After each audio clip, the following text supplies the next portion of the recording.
Hey everybody, hope you're doing well. Today we have a highly requested video on integrating HealthKit and grabbing health data from the iOS Health app. So let me show you how it works. So I have a simple button here where it says grab health data, and basically it runs a set of action to grab the health data from the user's health app. And we can see here, if I go to the Firebase Firestore database itself, we have just extracted health data from this app. So basically, you can see a step counts, and there's also heart rate as well in this example. We'll be integrating this package called Health from PubDev, and it allows you to configure both iOS and Android, which is Google Health Connect. So before we get started, remember to comment, like, subscribe for more content for FlutterFlow, and feel free to reach out if you want to collaborate together to build your app. Also, you can get this set of code in the description below. So let's get started. So in this example, I'm going to have a simple button where the user needs to click to grab the data. And this action that I've configured will just run whenever the button is clicked. Of course, you can use the same set of action to run it whenever the user loads up the app or visits a certain page. But I just have it here as a button for our purposes here for this tutorial. So the first thing we're going to do is enable HealthKit on Xcode. So you need a Mac to enable, well, you need Xcode, and which in turn you need a Mac in order to enable HealthKit. And in order to do so, you can use this button here and then open in Xcode. And this basically opens the FlutterFlow project in Xcode. So now the project is loaded, go to signing in capabilities, and then under the targets of runner, press add capability. And then you can search HealthKit and double click here, and you can see it adds a capability of HealthKit. And of course, in Health Share and Health Update, just write a description. So I'm just gonna go back to the health package and add the same description here. So it's Health Share usage and Health Share updates. We aren't using health records because this is for clinical records anyway. So we're only grabbing health data. So I'm going to press Command S, and basically this has enabled HealthKit on the app itself. So next, what we're going to do here is we follow the packages. We need to add these entries into info.list. And then, so I'm getting an issue with FlutterFlow right now. You can see the tabs down. But what I've done here is you go to info, iOS info configuration, and then press the unlock button. And then it will allow you to edit this this key and with a set of string. And I've already added here for your visual purposes here already. That has gone off the screen, but that's also what you got to do in terms of setting up iOS. So as you can see, firstly, we got to enable Xcode, and secondly, we got to add these two entries to the info file for iOS. So next is the core structure of the code, right? So if you look at the package and the example, what it's doing is basically enable the plugin. You got to tell them, hey, I need to grab a certain type of information. So in this example, it's step and blood glucose. I need to request the user to enable, to allow it. And then what it does, it sets the time as now. So what's the first data point? So what they're getting here is basically they're getting the health data point of steps and blood glucose now minus 1 day. So yesterday till now for these types, steps and blood glucose. And then of course you can write if you want, but we're just reading now. So we can just skip this part if you don't want to write.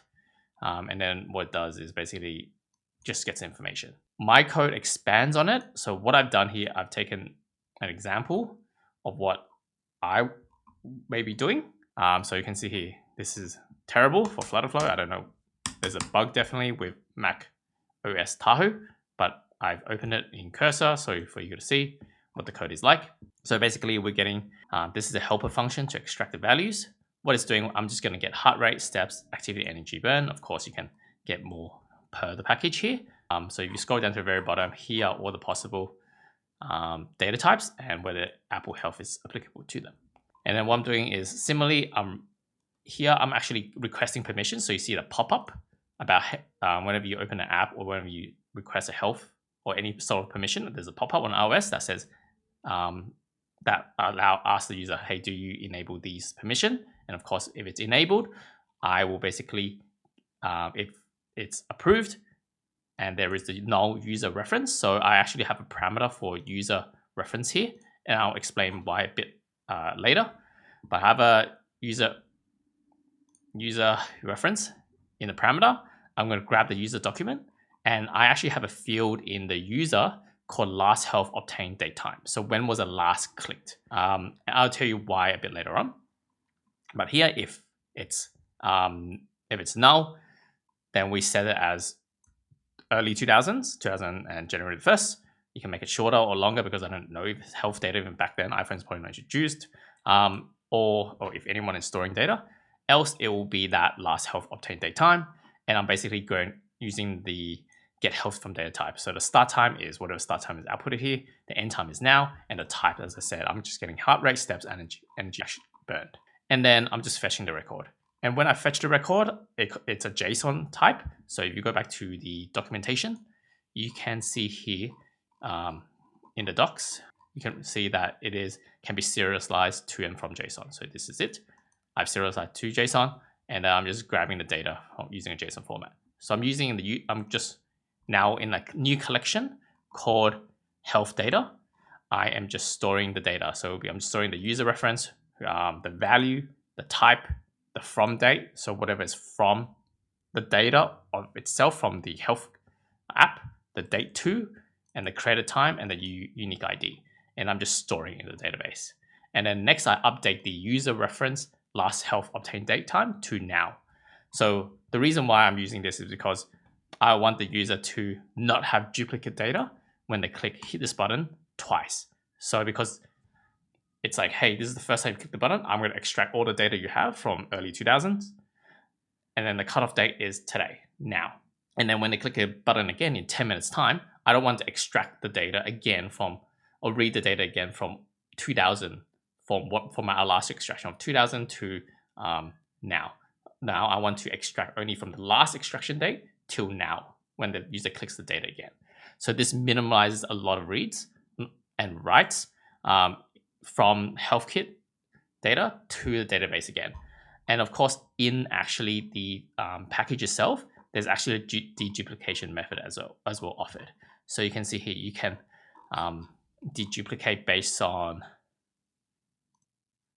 the data itself. So the same array of pre-multipliers, you can actually check it.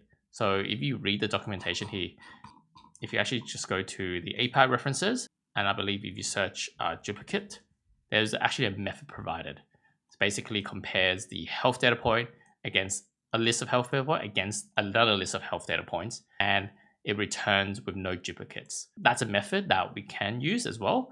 I've just gone with a simpler method where I'm just taking date time. A possible issue with this method I've gone with is that if a user has synced and then subsequently went back in time to add more data, the new data field won't be extracted.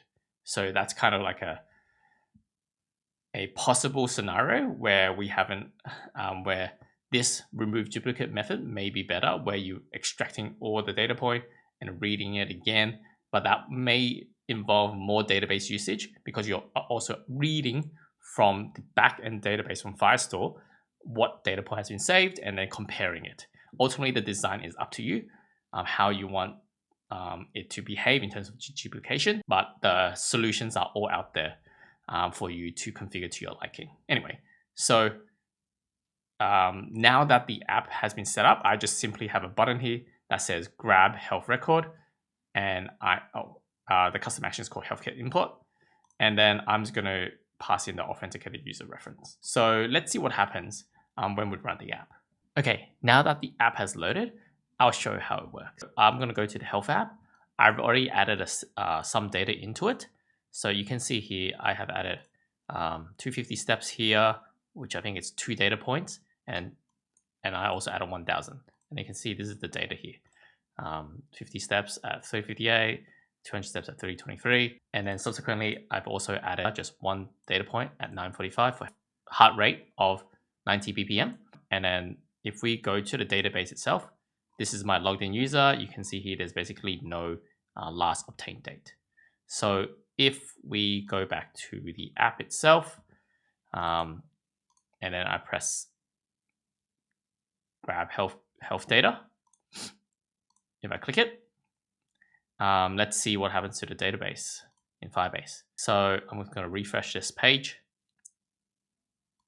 And then you can see now that the last obtained health data was at 10:17, which is just then, 25 seconds. And then if we go to health data, you can see here, voila, we have some information. The created date was then, the date from data, date to data, type is steps, user, which is the user reference, the UUID from the HealthKit itself, and the values. So it's 200, 90 heart rate, I think it's 1,000 steps, and then the remaining is 50. So if I run it, click the button again on the simulator, it won't create a duplication of data because there's no new data. So let's add more data to see what happens. So remember our last obtained date was around 10:17 and now it's around 10:25. So if we go back to the health app, let's say we add more heart rate data. So let's add a heart rate of 100. Add it around now. Let's add it, so it's 100. Now let's go back to the app and let's grab health data and see what happens. So I press grab data, I can see now it's updated to 10:26:08 seconds. And then if we go back to the health data, you can see there's an extra line now. I think 100 heart rate should be here somewhere. So here, there it is, right? Value of 100 beats per second for heart rate at 10:25. So that's how this action works. So I hope you enjoyed this tutorial about grabbing health data from the Apple Health app by integrating HealthKit and this package, health package. So remember to comment, like, and subscribe for more content on FlutterFlow, and feel free to reach out if you want to collaborate together on building your app. See you next time.